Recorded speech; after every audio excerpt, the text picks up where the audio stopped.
Mesdames et messieurs, bonsoir, merci de nous préférer. Bienvenue dans cette édition d'information dont voici les principales articulations. Fin ce jeudi, le procès qui oppose Malick Sankon à Etienne Soropogui au tribunal de première instance de Dixine.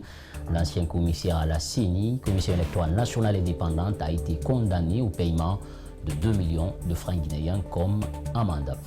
La mise aux enchères des primaires fréquences 5G destinées aux opérateurs français a rapporté la somme totale de 2,786 milliards d'euros à l'État français, annonce Cédric O, secrétaire d'État chargé du numérique. C'est tout pour les titres. Le développement, c'est dans un court instant. Bonsoir, merci de nous rejoindre dans cette édition d'information. Pour commencer, les lauréats des différents examens nationaux ont été récompensés ce jeudi par le ministère de l'Éducation nationale et de l'alphabétisation. Les 5 premiers de chaque catégorie ont reçu de façon symbolique des enveloppes et des fournitures scolaires. Le département a procédé à la remise officielle. C'était au Palais du Peuple devant le Premier ministre, chef du gouvernement, Kassori Fofana, Algassi Yaliba, Ibrahima Souma étaient de la partie suivie. Les 5 premiers de chaque option au bac 2020 ont reçu chacun un ordinateur portable et un dictionnaire. Pour ceux du BEPC et du CEP, le département a remis à chaque lauréat 1 million de nos francs et des livres.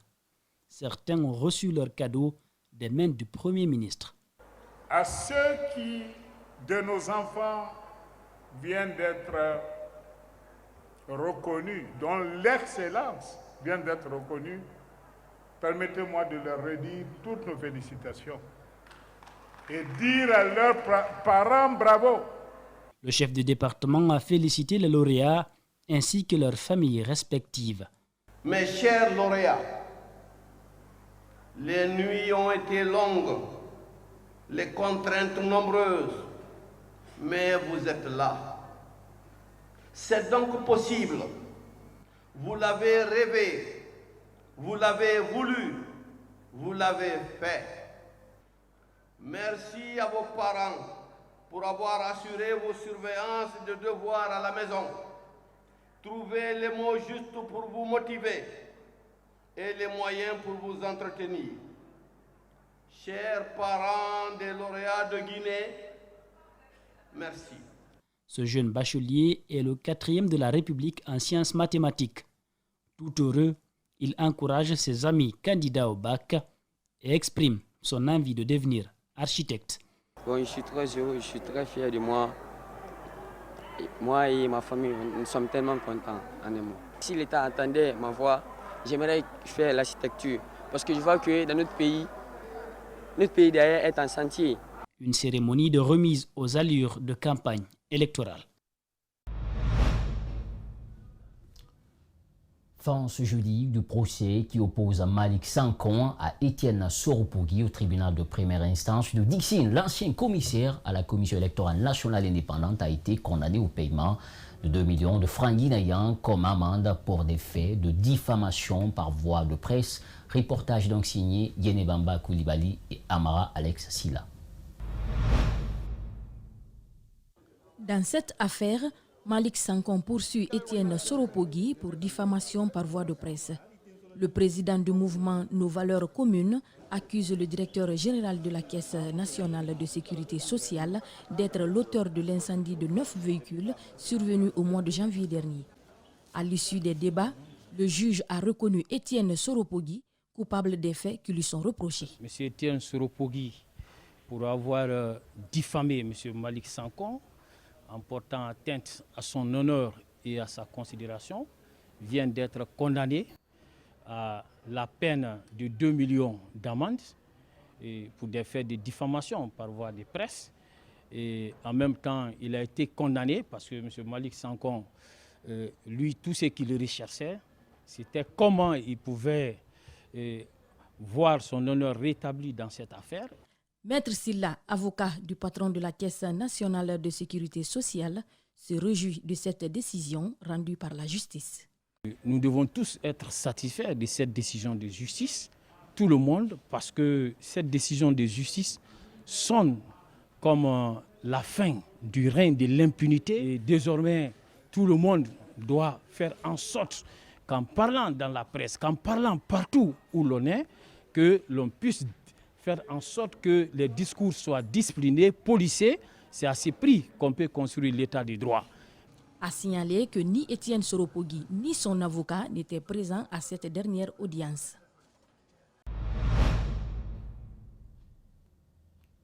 Comment pérenniser la paix en Guinée avant, pendant et après l'élection présidentielle? La coalition des jeunes leaders de Ratoma a tenté de répondre à cette question ce jeudi en entamant une journée de sensibilisation des citoyens de Ratoma. C'était au rond-point de Amdallah et l'ambassadeur de la paix, Elhadj Djiliba Diaby et Adja Mariama Doubayabi étaient tous invités à la cérémonie de sensibilisation.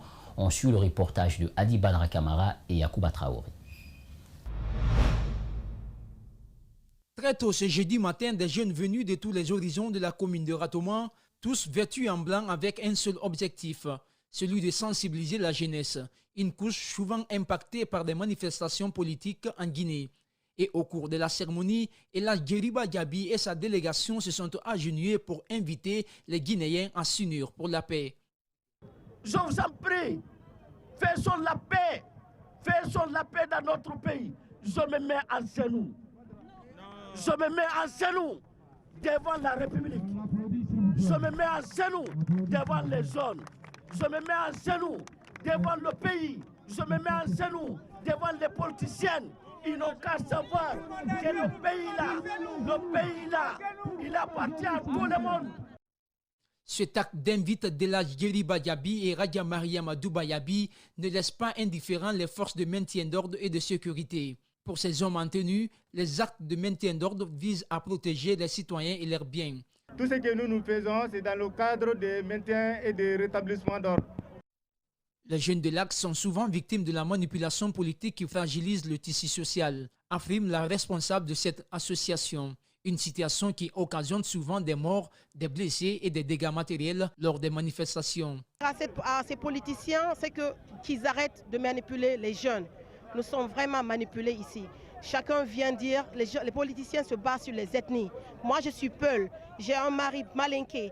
Vous allez voir une femme Peul avec un homme Soussou. Vous allez voir un mari Soussou avec une femme malinké. Donc, il n'y a pas d'ethnie en Guinée. Pour mettre fin aux violences sociopolitiques et la haine ethnique, cette coalition de jeunes leaders de Ratoma compte entamer des journées de sensibilisation dans d'autres quartiers de la commune, en collaboration avec des plateformes évoluant dans le cadre de la préservation de la paix. La coalition des jeunes leaders de Ratoma pour la paix est résolument déterminée à mener de vastes activités au nom de la paix, de la non-violence électorale avant, pendant et après en faveur des prochaines consultations électorales. Déjà, des violences ont été signalées dans certaines villes de l'intérieur du pays.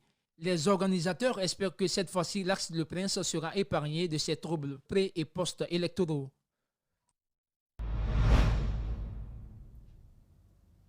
On parle toujours de paix dans cette édition d'information qui est place pour les organisations estudiantines de la Guinée dans la prévention des violences électorales. La question était au centre des débats des acteurs de la société civile au cours d'une rencontre organisée ce jeudi à Conakry. La coordination des organisations non gouvernementales pour la promotion de l'excellence en Guinée, COP Guinée, a outillé une cinquantaine de structures estudiantines. Objectif, conscientiser ces jeunes sur les violences électorales. Reportage donc signé Dienaba Bangora, Justin Leno, Amara Alexila. Pour la prévention des violences électorales en Guinée, elles ont sans doute un rôle important à jouer selon la société civile. C'est pourquoi la COP Guinée a initié ce forum des organisations estudiantines de Guinée pour interpeller les autorités sur la place de cette couche juvénile dans le processus électoral guinéen. D'où l'importance de ce séminaire sur la prévention des violences électorales, le rôle des organisations estudiantines. L'objectif visé par la COP Guinée Think Tank, c'est de regrouper les organisations estudiantines autour d'elles pour leur implication dans le processus de la prévention de la violence dans notre pays, surtout en période électorale. Et il est très important aujourd'hui que nous lancions un appel auprès du président de la CENI, qui est un homme ouvert d'esprit, qui connaît la société civile et qui prendra en compte les recommandations que nous allons formuler au sortir de ce séminaire-là quant à la participation auprès de la COP Guinée des organisations estudiantines dans le cadre de la surveillance, dans le cadre de l'observation de ces élections du 18 octobre.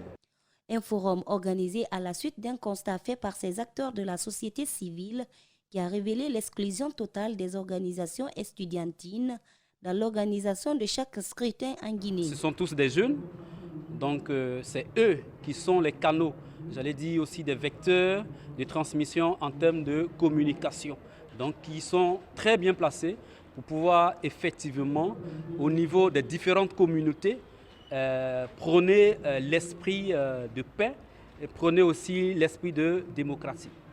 Récemment, ces étudiants avaient manifesté pour dénoncer leurs conditions de vie, une manifestation de colère suite à l'augmentation du prix du transport, au cours de laquelle il y a eu plusieurs cas de violence.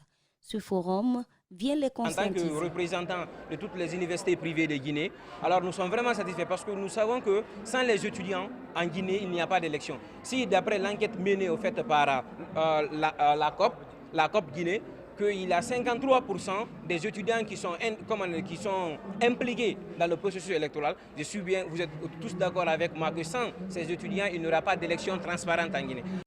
Plus d'une cinquantaine d'organisations estudiantines ont pris part à cette rencontre. Elles expriment leur sentiment de satisfaction et se disent désormais conscientes quant à la prévention des violences souvent enregistrées en période électorale. Ils souhaitent être intégrés à la fonction publique. Ce sont les jeunes qui mènent la lutte contre la Covid-19 dans les différents centres de traitement épidémiologique du pays. Pour se faire entendre, ils ne sont pas passés par les manifestations de rue, mais ont décerné, tenez-vous bien, un satisfecit au président de la République, une manière d'attirer son attention sur leur situation. Alcini Bari commente les images de Kerno Sadouba. Suivez. Ce sont eux qui sont sur tous les fronts contre le Covid-19. La prévention à travers la sensibilisation, les soins dans les centres de traitement épidémiologique, les conseils aussi. Ces médecins ont tout sacrifié, leur temps et énergie. Mais seuls, ils ne pouvaient rien. Le président de la République, les citoyens anonymes, les personnes de bonne volonté ont donné de leur force, traduit par des moyens matériels et financiers. Cette cérémonie est l'occasion pour eux de les féliciter. Le personnel de santé a été fortement présent dans le cadre de la riposte contre la Covid-19 et c'est grâce à leurs efforts, à leurs sacrifices d'ailleurs, que nous avons pu juguler la progression de la maladie. Et aujourd'hui, ils ont remis un satisfecit au président de la République, à juste titre, parce que c'était lui le leader, le capitaine d'équipe dans le cadre de la riposte contre la Covid-19. Covid a certes connu son lot de morts et de souffrances. Cependant, beaucoup de jeunes ont mené le combat dans ces centres de traitement du Covid-19. Ils souhaitent leur intégration à la fonction publique. Il y a beaucoup de jeunes qui se battent aujourd'hui dans cette lutte qu'on appelle la Covid-19. Et pour un éventuel engagement à la fonction publique, nous solliciterons que ce soit ces jeunes-là qui ont déjà de l'expérience dans le combat, à savoir dans certains domaines, surtout au niveau des maladies infectieuses, que le ministère de la Santé et le gouvernement mettre en priorité ces jeunes-là qui sont déjà sous leurs mains. Comme disent les militaires, des réservistes. Ils sont comme des réservistes aujourd'hui. Donc, lorsque le gouvernement aura besoin des jeunes compétents ayant un peu d'expérience, nous souhaiterons que ça commence par ces jeunes-là, qui vraiment ne ménagent aucun effort pour mettre fin à cette pandémie dans notre pays. Ces médecins invitent les citoyens à respecter les mesures barrières durant cette période de campagne. Un mot de culture dans cette édition d'information. La maison Harmattan Guinée a procédé à la proclamation des résultats du concours d'écriture ce mercredi. C'est à l'hôtel Onomo portant sur le thème « Le livre au service de la lutte contre la Covid-19 ». Cette remise a connu la présence de la chargée de la culture de l'ambassade des États-Unis, ici même en Guinée, qui s'est d'ailleurs impliquée pour la réussite de la dite cérémonie. Aminata Kamara, Aminata Wilsouma commente les images d'Aboubacar Keke Bangora. Suivez. La maison d'édition Harmattan Guinée a procédé à la remise des satisfecits aux heureux lauréats du concours du meilleur écrivain. L'initiative consiste à soutenir les hommes de lettres. Aussi, célébrer en différé les 72 heures du livre. Les conditions de participation étaient les suivantes. Un notaire ne devait présenter qu'un seul texte. Le texte devrait être en relation avec la COVID-19. Tous les genres littéraires étaient admis. Le texte ne devrait pas excéder 8 pages. Une photo était demandée, plus une présentation biographique pour l'auteur. Ce concours a été lancé depuis le 1er juin dernier, dont le thème porte sur le livre au service de la lutte contre la COVID-19 en Guinée. 13 lauréats se distinguent, dont 3 femmes. C'est un sentiment de joie que je ressens. La première place n'est pas faite à tout le monde. Mais si moi, vraiment, je me vois aujourd'hui à la tête de cette liste, il y a bien sûr le travail, mais aussi il y a la grâce de Dieu. Quand j'ai eu à écrire, j'ai fait part de tout ce que j'ai ressenti. Et je n'ai pas manqué aussi de dire que cette maladie, peut-être que Dieu nous l'a envoyée pour que nous, Africains, nous ouvrions un peu les yeux. Ce jury mesure la portée de l'événement. Déjà, il considère tous les participants comme des gagnants. Dans les 25, dans les 100 ou dans les 130, je crois que c'est déjà un mérite d'avoir laissé une trace dans cette écriture de l'histoire de la COVID. Je voudrais donc encourager tous ceux qui ont participé à ne pas baisser les bras et à rester des écrivains, à rester des auteurs et à continuer. La Côte d'Ivoire, le Tchad, le Sénégal, la France et d'autres pays ont pris part à ce concours. Le comité d'organisation a reçu 137 candidatures.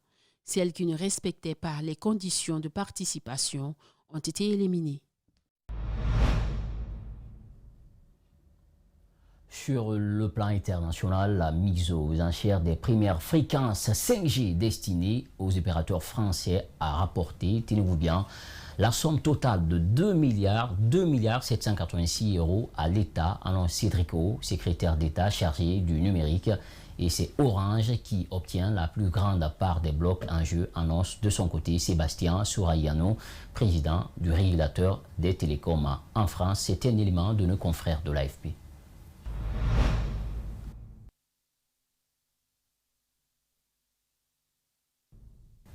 Les attributions de fréquences sont les suivantes. Bouygues Télécom, 70 MHz. Free Mobile, 70 MHz. Orange, 90 MHz. Et SFR, 80 MHz.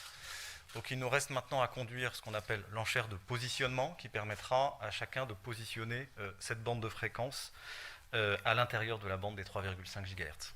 Merci de votre attention. Merci Monsieur le Président. Le montant final des enchères rapportera donc à l'État un total de 2 786 millions d'euros. Je répète le chiffre, 2 786 millions d'euros. C'est un chiffre important, mais tout aussi important que les obligations de déploiement et de couverture de l'ensemble du territoire que j'ai évoquées plus avant.